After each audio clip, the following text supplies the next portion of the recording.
దీని మీద వైఎస్ఆర్ కాంగ్రెస్ పార్టీ ఈ వ్యాఖ్యల మీద తీవ్రంగా స్పందిస్తూ ఈ వ్యాఖ్యల్ని ఖండిస్తూ చంద్రబాబు నాయుడు గారు ఇమీడియట్ గా క్షమాపణ చెప్పాలి, లేదా వారి ముఖ్యమంత్రి పదవి నుంచి వారు రాజీనామా చేసి రాజ్యాంగాన్ని గౌరవించేటటువంటి వ్యక్తికి ఆ బాధ్యతను అప్పచెప్పాల్సిందిగా మీ ద్వారా డిమాండ్ చేస్తున్నాను. ఈ రాజ్యాంగాన్ని కాపాడుతాను, నేను ఉన్నాను అని చెప్పినటువంటి పవన్ కళ్యాణ్ గారు తీర్థయాత్రల పేరుతోటి టైంపాస్ చేస్తూ ఉంటే, ఒక పార్టీ కోసం మాత్రమే మీరందరూ కూడా కలిసి కట్టుకొని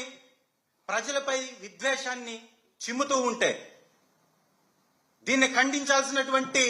కేంద్ర వ్యవస్థలు, రాజ్యాంగబద్ధమైనటువంటి పదవుల్లో ఉన్నటువంటి వ్యక్తులు స్పందించకపోతే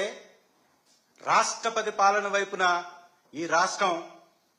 అడుగులు వేస్తూ ముందుకు పోతుంది.